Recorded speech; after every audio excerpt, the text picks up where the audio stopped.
Comment les industries traditionnelles peuvent-elles devenir les leaders de demain? Pour y répondre à un nouveau panel de choix, je vous propose d'accueillir Patrick Hofstetter, Chief Digital Officer de Renault. Sous vos applaudissements nourris, bien entendu. Merci pour lui. Il ne semble pas être arrivé, ce n'est pas grave. J'appelle le directeur exécutif de Prisma Media Solutions, Philippe Schmitt.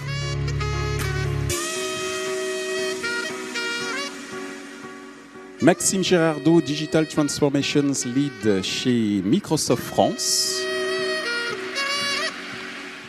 David Baranès, Country Manager Southern Europe chez AppNexus.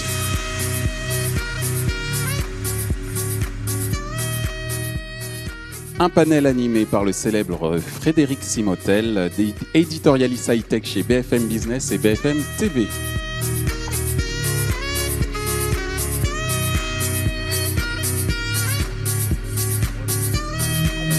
Voilà. Patrick m'avait dit qu'il arrivait, qu'il allait juste se garer. Bien voilà, c'est chose faite. On va. Oui, je veux bien un fauteuil.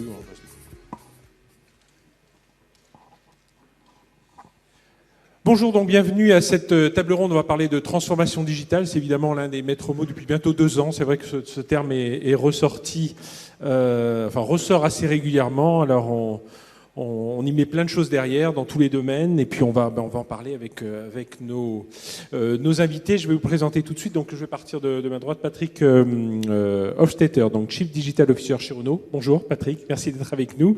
À côté de vous, David Baranès, directeur général Europe du Sud d'Apexus. Voilà, bonjour David. Maxime Girardot, Digital Transformation Lead chez Microsoft France. Bonjour Maxime. Et Philippe Schmitt, directeur exécutif chez Prisma Media Solutions. Voilà, donc on va démarrer tout. Voilà, on a différents. On a la voiture, on a la presse, on a l'édition de logiciels. On va voir comment tous participent justement à cette transformation digitale.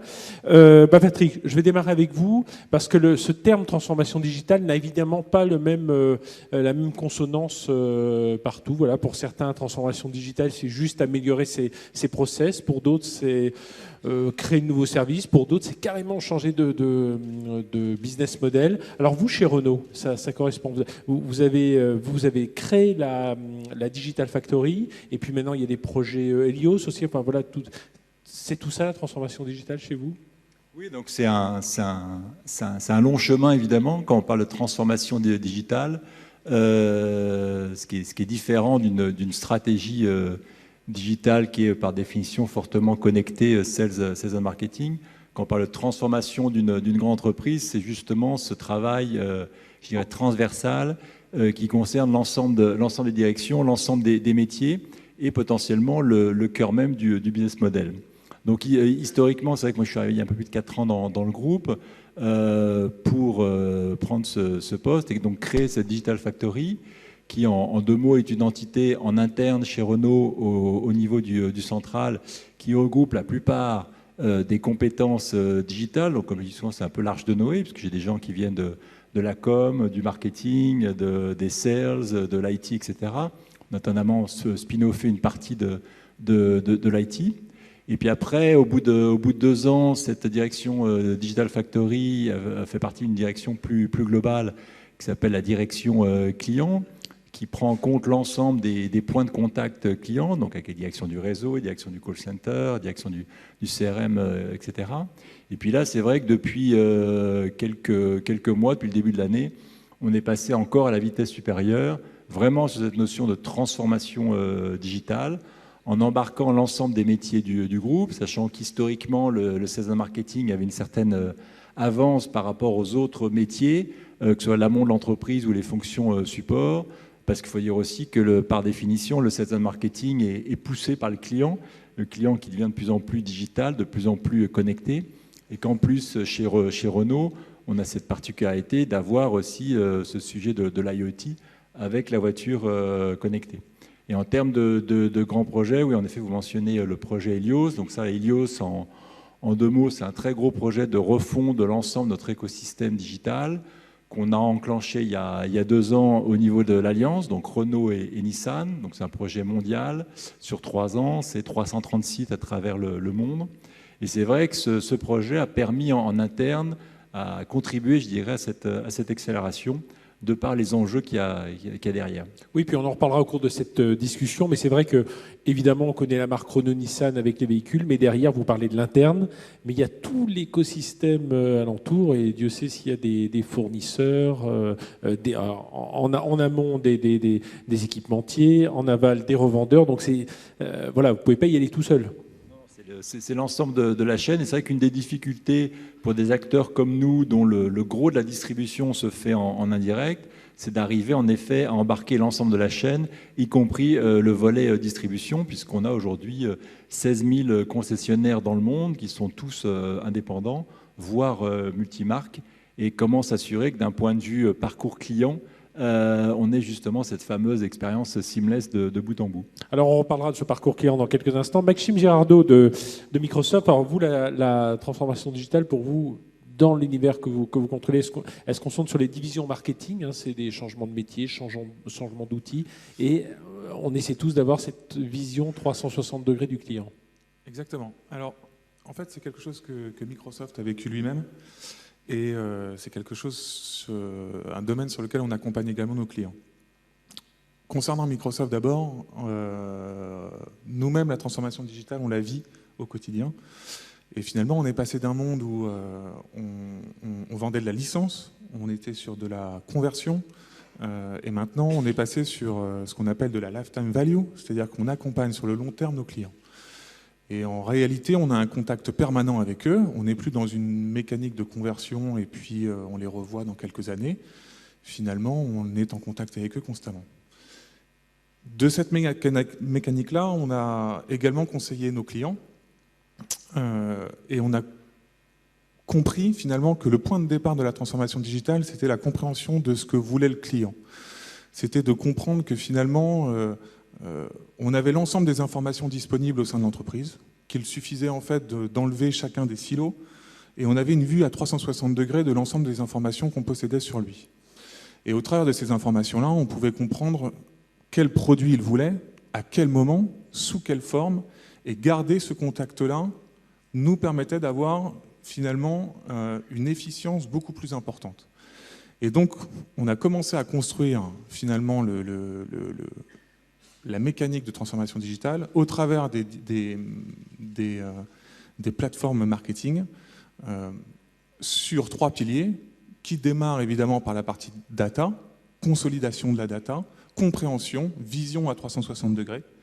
Puis après, on met de l'intelligence par-dessus au travers de l'intelligence artificielle, c'est-à-dire que je vois ma data, ensuite je décide ce que je vais en faire, et puis après j'agis grâce aux outils de marketing programmatique, tels AppNexus par exemple, qui nous permettent aujourd'hui, une fois qu'on a compris qui est mon client, j'ai compris qui était Monsieur Martin, j'ai compris et j'ai consolidé l'ensemble des informations que je possède sur lui, j'ai décidé comment je voulais communiquer avec lui, de quelle manière, quel produit, à quel moment, sur quel format. Et bien après, je peux connecter tout ça avec les outils de programmatique qui me permettent en temps réel, sur tous les écrans, de communiquer avec lui au bon moment, de la bonne manière et sur le long terme. Et alors, je rebondis un peu sur un peu la même question que j'ai posée à Patrick.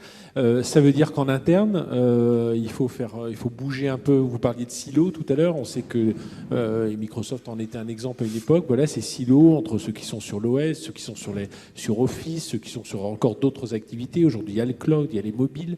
Donc, il faut que tous ces gens-là travaillent ensemble. Et pire encore, il y a tout l'univers des revendeurs qu'il faut réussir à unifier autour de cette vision. Vous avez fait comment? On a bougé quelques bureaux. Vous faites comment déjà?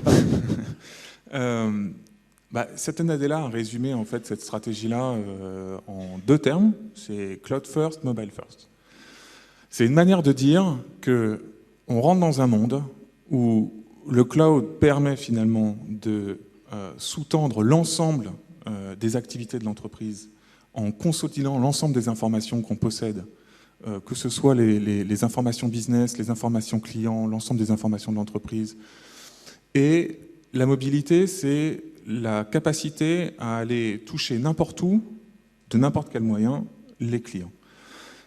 Alors chez nous, oui, forcément, ça a bougé, puisqu'on est passé, comme je le disais, dans les années 90, où on vendait des boîtes de Windows et d'Office, à maintenant, finalement, on vend un service en continu, que ce soit au travers d'Office 365, que ce soit au travers d'Azure, quel que soit le produit. En réalité, on est passé dans un mécanique de service.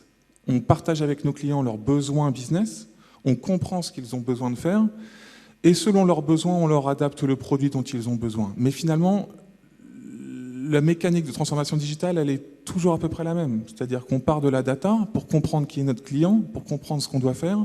On y met de l'intelligence avec l'intelligence artificielle, et après on agit avec les outils de marketing programmatique.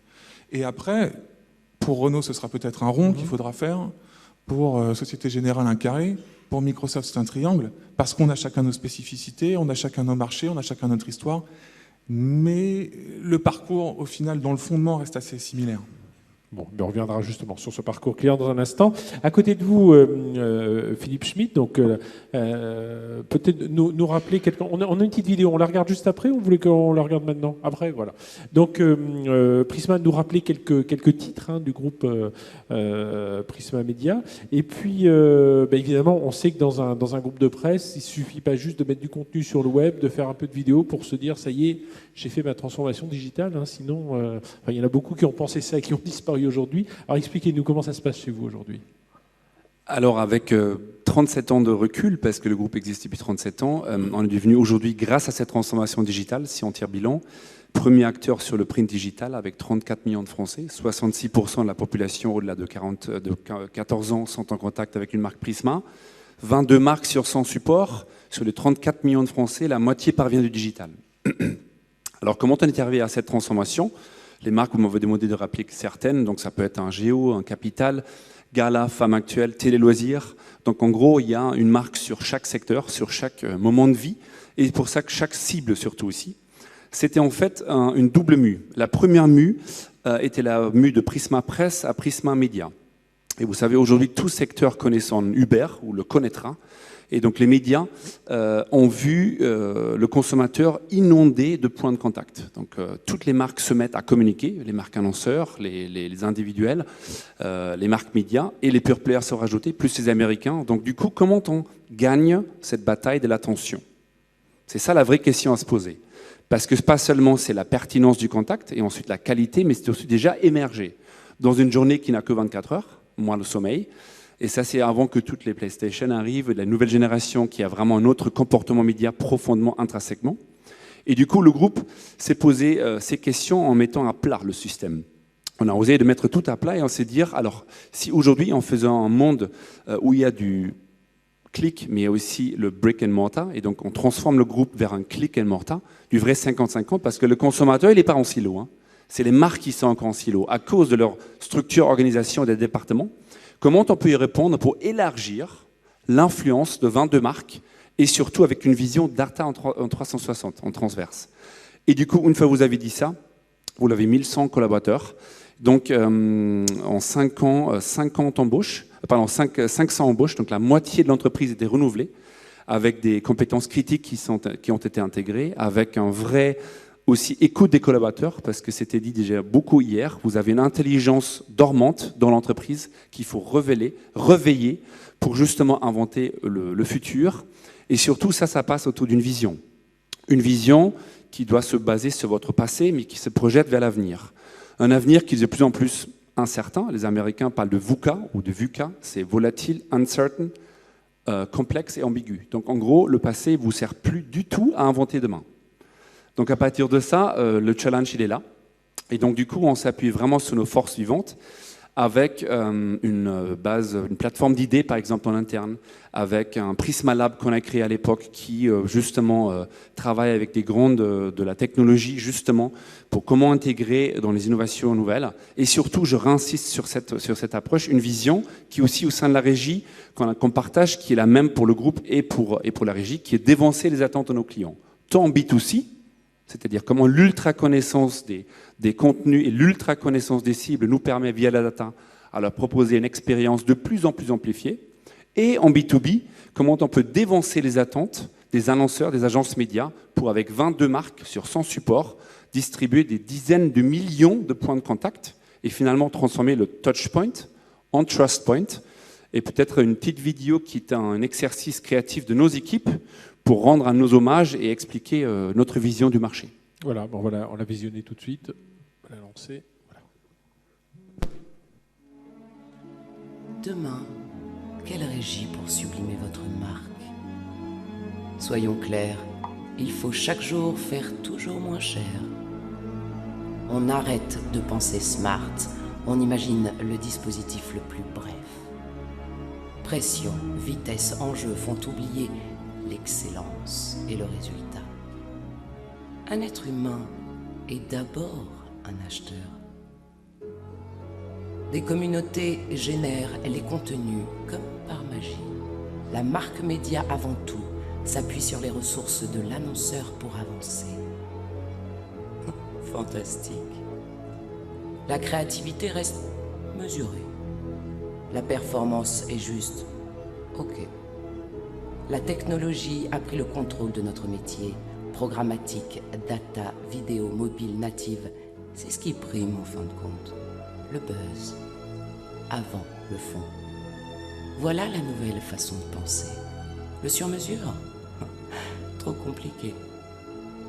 Rien n'est bon pour créer le meilleur climat de confiance possible. Ouais, chacun fait son business, partenaire. C'est ça, être un publicitaire. Chez Prisma Media Solutions, nous voyons les choses autrement. Publicitaire, c'est ça, être un business partner. Ouais, chacun fait son possible pour créer le meilleur climat de confiance. Bon, rien n'est trop compliqué. Le sur-mesure, voilà la nouvelle façon de penser. Le fond avant le buzz. C'est ce qui prime en fin de compte. Programmatique, data, vidéo, mobile, native. Notre métier a pris le contrôle de la technologie. Ok, la performance est juste mesurée. La créativité reste fantastique. Pour avancer, l'annonceur s'appuie sur les ressources de la marque média avant tout. Les contenus, comme par magie, génèrent des communautés. Un acheteur est d'abord un être humain. L'excellence et le résultat font oublier pression, vitesse, enjeu. Bref, on imagine le dispositif le plus smart. On arrête de penser faire toujours moins cher. Soyons clairs, il faut chaque jour sublimer votre marque. Quelle régie pour demain ?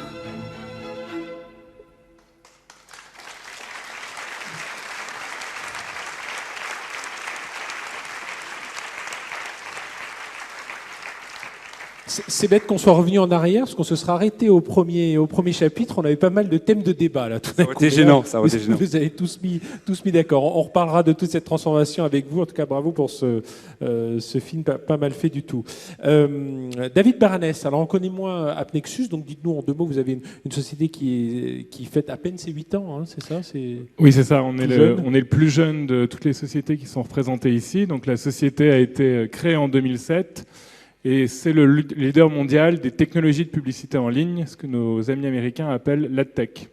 Alors, je vais reprendre sur quelque chose que vient de dire Philippe Schmitt, qui disait, pour faire sa transformation digitale, il faut accepter de ne pas s'appuyer forcément sur ses actifs passés. Et vous, c'est un peu votre philosophie. Alors, effectivement, en fait, Appnexus, c'est fondamentalement un moteur de la transformation digitale. Donc le Appnexus est l'inventeur des technologies de real-time bidding et un des pionniers du programmatique.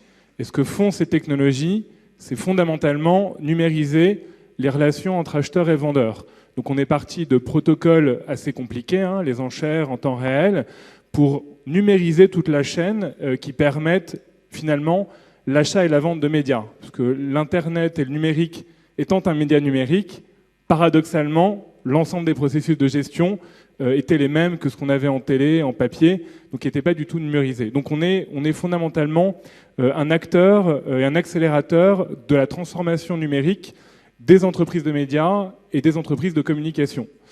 Alors j'aime beaucoup la perspective de la vidéo parce que en fait, elle donne une perspective extrêmement optimiste sur le changement. Et je pense que c'est aussi ça l'une des clés. Alors à chaque fois qu'on a eu un de ces changements structurels, finalement, les cartes ont été rebattues. Quand le software s'est délié au hardware, Microsoft, les cartes ont été rebattues entre Microsoft et Apple. Lorsque l'Internet a émergé, les cartes ont été rebattues sur le numérique, en tout cas entre Google et Microsoft. Lorsque le mobile a émergé, les cartes ont été rebattues entre Facebook et Google. Et c'est un peu ça, la perspective extrêmement positive qu'on a avec ces changements. Donc oui, on peut capitaliser sur les acquis.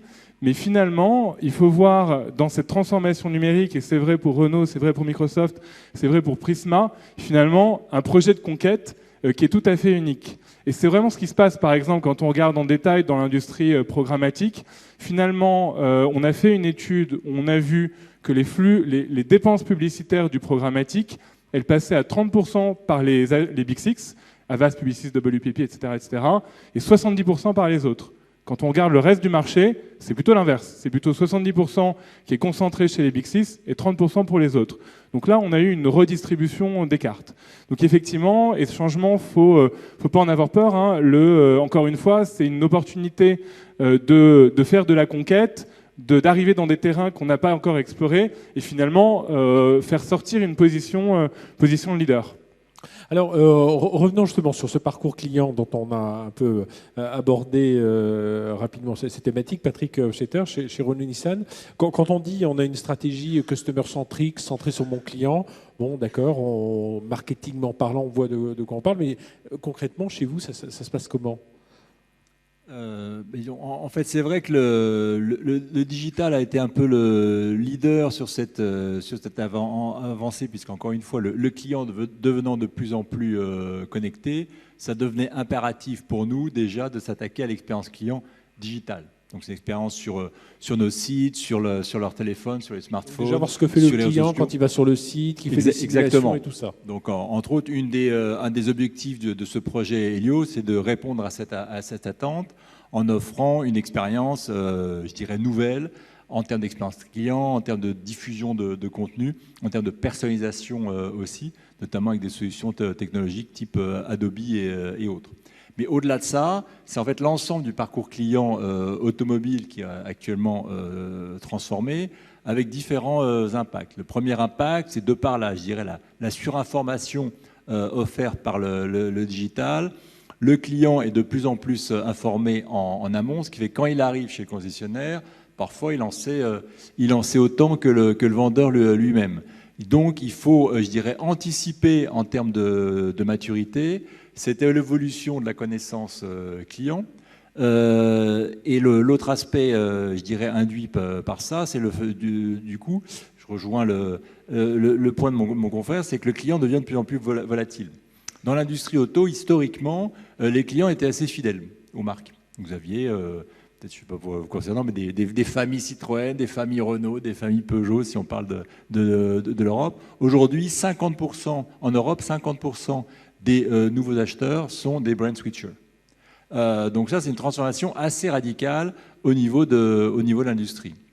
Autre aspect aussi, si on continue le parcours client. C'est-à-dire qu'on ne peut plus les attirer par la marque. Il faut trouver des services, il faut trouver tout ce qui vient se greffer. C'est pas, non, au contraire, au contraire, il faut encore plus les attirer avec la marque. Mais par contre, il faut avoir une attitude, une stratégie beaucoup plus proactive qu'on l'avait avant.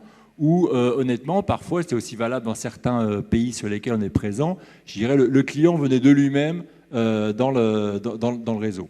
Donc ça veut dire qu'il faut se mettre en tension, être beaucoup plus proactif, dans un monde en plus où la vitesse a énormément changé, et donc où l'unité de temps devient la seconde. Donc notamment toute notre stratégie sur les réseaux sociaux a été de faire en sorte justement de répondre à ces attentes temporelles, que ce soit sur nos pages Facebook, sur les blogs, sur les forums, sur Twitter et autres, où là, il faut pouvoir répondre à la seconde et de façon personnalisée et ciblée. L'autre aspect en termes d'impact sur le parcours client, c'est que, donc là c'est plus en termes d'opportunités, c'est que grâce justement au digital, aux réseaux sociaux et autres, de plus en plus, nos clients, donc là aujourd'hui on a 25 millions par exemple de clients, donc de parcs au niveau mondial, sont évidemment les premiers ambassadeurs de la marque. Donc en termes de ce qu'on appelle le social CRM, il y a des opportunités énormes pour arriver à, quelque part, utiliser nos propres clients comme nos premiers vendeurs. Alors après, évidemment, quand je dis ça, vous voyez tout de suite l'impact, justement, parlant du bout de la chaîne et du réseau de distribution, l'impact sur nos revendeurs, sur nos concessions, où, quelque part, le métier est en train de changer, où avant, il y avait vraiment 2 métiers en concession, un vrai métier de vente et un métier d'après-vente. Et aujourd'hui, côté vente, ce métier est en train d'évoluer de plus en plus vers un métier non pas de vente ou de hard sell, mais un métier de conseil. Ce qui fait que, par exemple, typiquement, on a beaucoup benchmarké ce qui se passe dans les Apple Store ou autres, avec les concepts de Genius Bar et autres, qu'on est en train de mettre en place dans nos concepts de Renault Store. Et puis enfin, dernier point sur cette notion de parcours client et d'usage, c'est que, encore une fois, dans cette transformation digitale, au-delà de l'usage, je dirais, classique, et du fait qu'en effet, le parcours client devient de plus en plus digital, mais aussi, c'est ça qui est compliqué, de plus en plus on et off. C'est-à-dire que je vais sur le site, puis après je vais en concession, je récupère une brochure, puis je retourne sur le site où je reçois une alerte sur mon smartphone, etc. Donc c'est sans arrêt des va-et-vient entre le online et le offline. Donc il faut être sûr que derrière, en termes d'information client, on ait cette vision historique 360. Le dernier point, c'est qu'en plus, avec maintenant cette notion de transformation digitale, c'est repenser aussi les besoins et les usages, avec l'apparition de nouveaux usages, de nouveaux besoins, et potentiellement de nouveaux modèles économiques pour Renault, encore plus, encore une fois, avec l'avancée sur la voiture connectée. Tiens, justement, on profite de vous avoir. C'est plus l'expert de l'industrie automobile avec qui je m'adressais. L'affaire Volkswagen en ce moment, vous trouvez qu'il y a une communication, vous trouvez qu'il y a des choses qui sont faites au niveau des réseaux sociaux, de tout ça, pour essayer d'enrayer un peu l'image de la marque? Ou alors, pour l'instant, bon, ça reste encore, on sent qu'il y a une stratégie qui se cherche. Parce que ce serait une occasion là, de voir à travers les réseaux sociaux, de faire... sur la stratégie de Volkswagen. Oui, de Volkswagen, de communication voilà, aujourd'hui. Pas me prononcer sur la stratégie de com d'un concurrent. Ce que je peux dire, c'est que, bon, et évidemment, on n'est pas dans une optique à se féliciter, se réjouir du malheur des autres. Est-ce que vous voyez des choses sur des initiatives qu'ils ont prises sur les réseaux sociaux, par exemple, pour essayer d'enrayer? Pour l'instant, non, c'est non, honnêtement, non. non. Par contre, nous, je peux parler pour Renault. C'est sûr que, Renault, comme les autres constructeurs, on suit ça de près, parce que, et évidemment, au-delà du scandale, je dirais, propre à cette marque, c'est évidemment tout le discours autour du diesel, où là on est très vigilant aux discours qui sortent sur les réseaux sociaux et qu'on monitore ça. Et on essaie aussi de répondre à un maximum de questions de la part de nos clients qui, vu, je dirais, le bruit médiatique, et c'est un euphémisme, se pose des questions. Parce que ça, c'est un cas d'école qui serait sympa à utiliser, à regarder un peu comment tout le monde réagit par rapport au diesel sur les réseaux sociaux, comment on continue à capter le client en lui disant restez, le diesel continue à être attrayant. Enfin, c'est pas l'objet de notre débat aujourd'hui. Maxime Girardot, Microsoft, vous en avez un peu parlé tout à l'heure, ce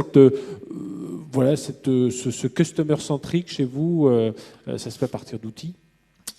Je vais vous répondre sur l'histoire du social. Alors, pas pour les voitures. Je vais vous donner un exemple concret sur ce qu'on entend par la vue consolidée, la mécanique de se centrer sur le client et consolider l'ensemble de l'information.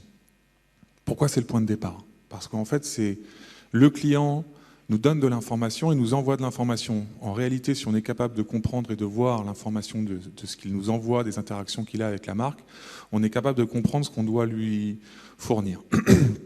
On a travaillé avec un grand club de sport, avec le Real Madrid, vieux, la plus grande franchise de sport, tout sport confondu dans le monde entier. C'est une entreprise assez particulière vue de notre fenêtre, puisque c'est une entreprise de 100 personnes qui fait 660 millions de dollars de chiffre par an et qui a 450 millions de fans. Alors pour eux, c'est des fans, pour nous, c'est des clients, mais ils ont beaucoup, beaucoup de fans. Et ils ont compris il y a quelques années que finalement, le revenu qu'ils généraient était en baisse par rapport à leurs concurrents, en rapport de leur poids de fans. Puis ils sont venus nous voir, ils nous ont dit « qu'est-ce qu'on peut faire ?» On a commencé et on a dit finalement on va segmenter l'ensemble des points de contact du Real Madrid avec ses fans.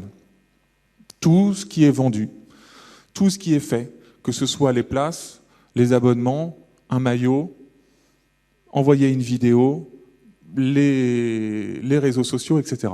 Et puis on s'est dit, on va regarder en temps réel un match. Donc c'était un match de Ligue des Champions il y a 2 ans maintenant. Et on a branché notre système pour générer en temps réel, sur une map monde, l'ensemble des interactions avec les mots Real Madrid sur les réseaux sociaux, Ronaldo, Benzema, etc. Et puis ça a créé des maps de chaleur en temps réel sur 90 minutes sur le match.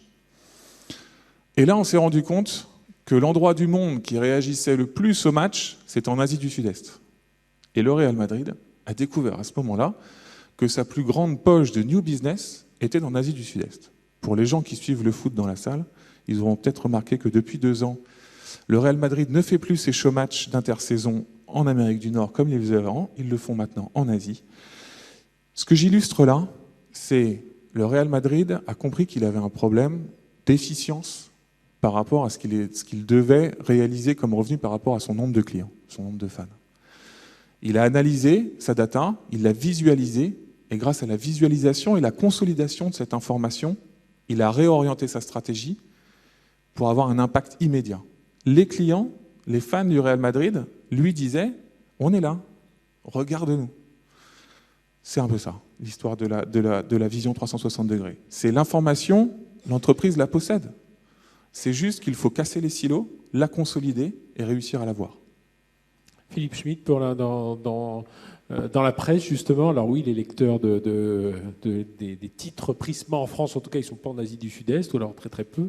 Mais alors comment vous faites justement pour les drainer, pour les repérer, pour leur apporter le meilleur contenu, surtout sur leur mobile, leur tablette, ou en papier, tout simplement? Alors la réponse à cette question est un peu la fusion de tout ce qu'on a entendu depuis ces 2 jours, qui est en gros le meilleur de la machine et le meilleur de l'homme. Alors quand on dit ça, ça veut dire quoi?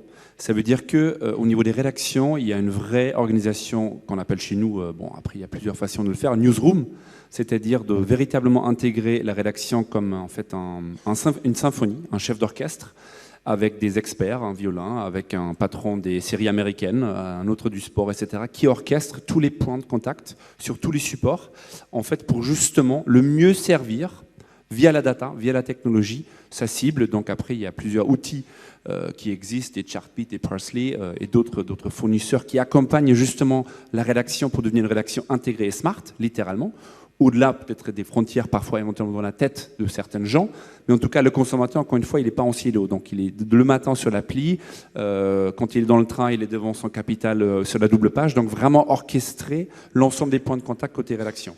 Et ensuite, en tant que groupe, il y a une mue actuellement en cours qui est du passage de Prisma Media à Prisma Media et Data. On parle beaucoup de big data, on est assez humble, on ne pense pas qu'il s'agit de la big data, mais surtout il s'agit de la data applicable. Donc on parle chez nous d'une smart data. Donc cette data, c'est un socle qui se base essentiellement sur 15 millions de profils surfeurs VU tous les mois, sur plus que 15 millions d'adresses mail, donc CRM, avec des taux d'ouverture au-delà de 40-45%, parce que c'est le rédacteur en chef de Géo qui vous écrit, donc vous ouvrez. On n'est pas du tout dans les rapports promotionnels. Et bien sûr, les abonnés print, toujours et encore, dans 4 millions d'adresses, avec un comportement depuis des années, avec des cartes crédit, postales, nominatives. Et en fait, ce socle-là est notre socle qui va servir à la fois aux éditeurs d'élargir le plus possible les zones d'influence et inventer des nouveaux produits et services comme, je sais pas, un prix de beauté de femmes actuelles, où c'est les femmes qui nomment les meilleures marques de beauté et pas la rédaction comme d'habitude, ou un Capital qui émet le label du meilleur employeur de France, où c'est la communauté de Capital et les salariés de l'entreprise qui remettent à leur patron le label. Et après, sur la régie, pour revenir à ma partie, c'est vraiment cette approche de solution intelligente qu'on a appliqué. 2 exemples pour Microsoft, justement, avec du onboarding, avec une approche vraiment CRM et génération de leads, ou avec notre partenaire Renault, depuis longue date, on a fait une innovation européenne. La data sur le print, eh oui, ça existe. On a fait une technique d'impression de jet d'encre où en fait une page est un code. Donc en fait, il y a plus que 1,5 million de codes générés, imprimés dans les pages de nos magazines pour générer du drive de concessionnaire. Les lecteurs pouvaient scanner leur page, ils avaient la possibilité de gagner des voitures ou des services ou des week-ends en voiture. Et ça, c'est vraiment quelque chose qui est de plus en plus demandé pour avoir du ROI et faire de la brandformance, comme on dit aujourd'hui. Donc voilà, donc ce lien entre technologie et business. David Paranès, on va parler aussi, quand on voit le titre de notre table ronde, comment les industries traditionnelles peuvent redevenir les leaders, ou déjà si elles peuvent le rester en tout cas. Vous travaillez avec AppNexus à aider les anciens justement à modifier un peu leur process. Et comment on vit aujourd'hui justement cette relation entre des startups disruptives comme la vôtre, même si vous avez 8 ans, ce qui est parfois un peu âgé sur cet univers du numérique, mais en tout cas entre ces startups disruptives et puis ces acteurs là que l'on voit avec un historique un peu plus important. Oui, alors effectivement, fondamentalement, on aide ces acteurs historiques à être équipés avec des technologies de rupture comme la nôtre, qui leur permet de faire armes égales avec les géants de l'Internet mondial. C'est ça. Avant, c'était très compliqué pour les groupes médias d'avoir accès à ces technos. Grâce à un AppNexus et d'autres acteurs à tech, ils peuvent utiliser ces outils de pointe et finalement avoir les mêmes armes que les géants du digital. C'est des relations qui sont forcément très intéressantes parce qu'on arrive à un moment où le client, le média ou l'agence de communication ne connaît pas, ne sait pas les méthodes, les best practices, comment se saisir des outils.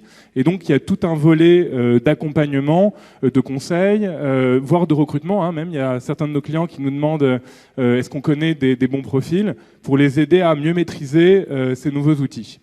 Donc ça, c'est un premier élément. Deuxième élément, je pense que les grands groupes industriels, pas juste dans le média et la communication, mais on fait un peu le deuil d'être eux-mêmes les porteurs de toutes les innovations structurelles. Dans les années 2000, Johnson & Johnson, qui est donc une des big pharma mondiales, était arrivé avec ce chiffre hallucinant qui disait que pendant les années 90, ils avaient dépensé 90 milliards en R&D et il y avait 0 molécule qui était sortie. Donc toutes les innovations et tous les nouveaux produits qui avaient été mis sur le marché se sont faits par rachat de biotech. Donc en fait, on a une telle cadence de l'innovation, une telle accélération que c'est maintenant extrêmement difficile pour les groupes industriels d'avoir une maîtrise sur toute la chaîne. C'est pour ça que un Microsoft s'appuie sur un AppNexus par exemple pour justement bien maîtriser cet écosystème des ad exchange du programmatique. Même chose avec un Prisma qui était l'un des fondateurs de John Square qui s'était appuyé sur nos technologies. Mais là, il faut aussi, tiens Maxime Girardot, ça veut dire aussi que les acteurs comme Microsoft doivent accepter de ne plus maîtriser toute la chaîne, de se dire tiens ça, on sait moins bien le faire qu'un AppNexus par exemple et on va leur céder cette portion. Oui. Ah bah. Non, je pense qu'on n'a pas vocation à maîtriser toute la chaîne. Je pense qu'on a vocation à donner nouveau, à nos clients ce qu'on sait bien faire et construire notre écosystème. Notamment pour des gens comme Microsoft, c'est un peu nouveau de se dire dans son domaine. Pour les coups, historiquement, Microsoft a toujours travaillé avec un écosystème fort, avec un écosystème qui l'entoure. Il y a un vieux chiffre que moi j'aime beaucoup, ça fait maintenant longtemps que je suis chez Microsoft, mais c'est un chiffre qu'on apprend dès le début. Quand Microsoft gagne $1, son écosystème gagne $10. Donc Microsoft a toujours eu, dans son historique, des partenaires forts, de vieux partenaires, et maintenant des nouveaux partenaires. Mais Microsoft est actionnaire d'AppNexus. Donc, pas actionnaire minoritaire, mais on s'associe à ce genre de choses. Oui, David, allez-y, complétez, puis je poserai la question. Je voudrais compléter sur un point, c'est qu'effectivement, dans cet écosystème de partenaires, il y a une ligne assez fine entre mon partenaire et mon compétiteur. Donc les médias ont été assez vocaux sur le sujet. Quand on voit la lettre ouverte du CEO d'Axel Springer ou de Rupert Murdoch qui disent que ils ont peur de Google. Donc il y a une ligne assez fine là-dessus. Et je profite d'ailleurs d'avoir Patrick de Renault pour lui poser une question qui me taraude un peu. Donc j'imagine que l'ensemble de vos sites, le trafic est traqué grâce à du Google Analytics par exemple. Une certaine partie de vos dépenses publicitaires en programmatique, en tout cas je vous le dis, passe par les outils de Google. Donc ma question, c'est comment chez Renault on appréhende le fait que l'ensemble des données digitales clients soient entre les mains d'un acteur qui va vendre des voitures qui se conduisent tout seul.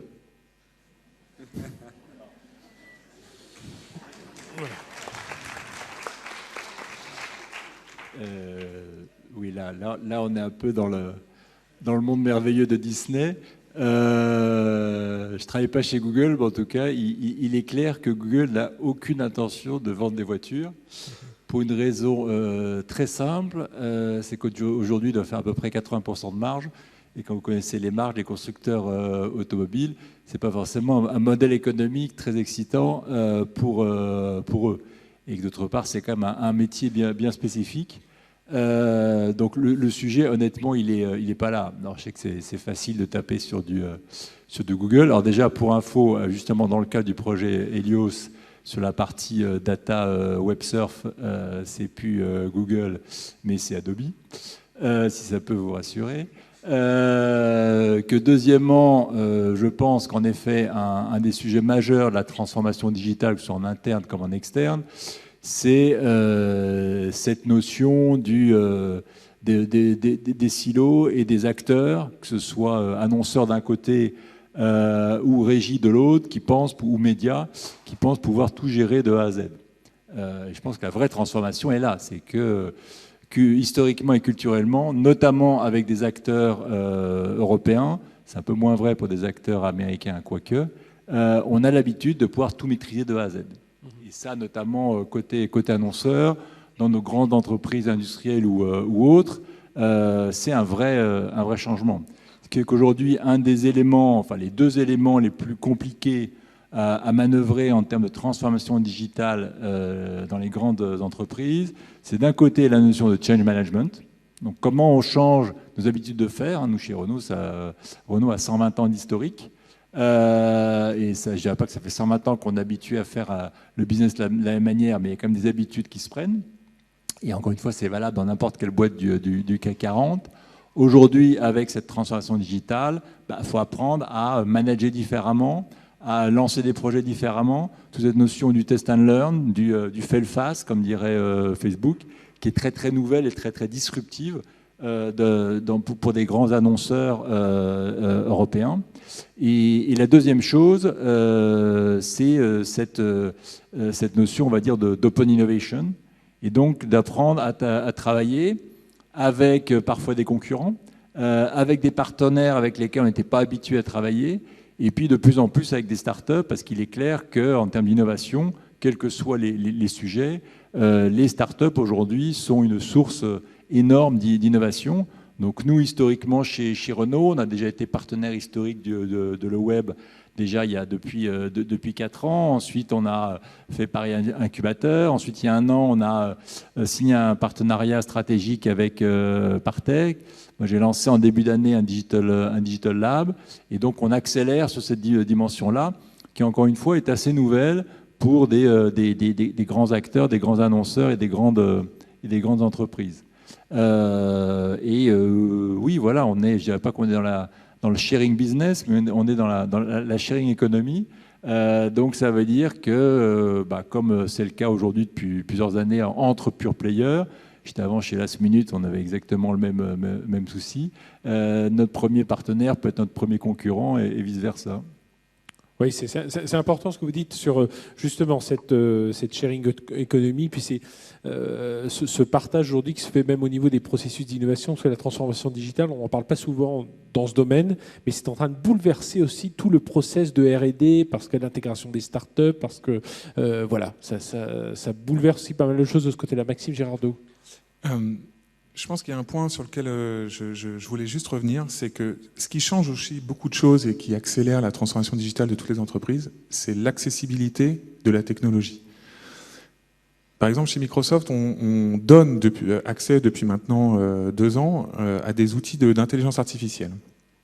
Des outils d'intelligence artificielle, en réalité, ce qu'on appelle le machine learning, ça existe depuis de nombreuses années.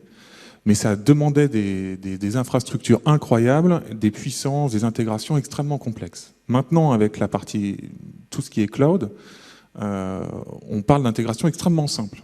Et finalement, en quelques semaines, on est capable d'intégrer le traitement des données d'une entreprise, de mettre de l'intelligence artificielle par-dessus et de définir des nouveaux moyens pour limiter le turn, faire du scoring, etc., etc. Je vous donne juste un exemple. On parle du changement des vieilles entreprises ou des anciennes entreprises. Moi, je vais vous parler, je vous donne un exemple très court de quelqu'un qui a un très très vieux métier, puisqu'il est éleveur. Donc c'est un éleveur de vaches qui est venu nous voir et qui nous a dit, voilà, j'ai un problème business extrêmement simple. J'ai 40% de réussite sur les inséminations artificielles de mes vaches. Est-ce que l'intelligence artificielle est capable de faire quelque chose? On a dit chiche. On a posé des trackers sur les vaches et on a remonté l'information, on les a intégrés à notre outil d'intelligence artificielle qui s'appelle Cortana. Et on a défini que finalement le parcours de marche des vaches changeait quand elles étaient en chaleur. Et que c'était en fait un temps extrêmement court. Ça durait 18 heures. Et qu'à l'intérieur de ces 18 heures, il y avait un slot de 2 heures qui était optimal pour faire l'insémination artificielle. Et ça a été encore plus loin, puisqu'en récupérant l'information du sexe de la vache ou du taureau, on était capable de définir la première heure, on allait plus avoir des mâles, et la deuxième heure, plus des femelles.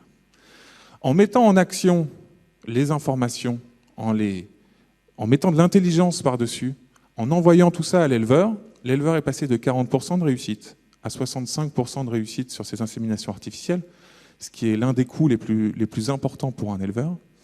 Et il a doublé sa prédictabilité sur le sexe de sa vache, de sa vache ou de son taureau, évidemment. Ce que j'essaie de vous dire, c'est que c'est simple, c'est flexible.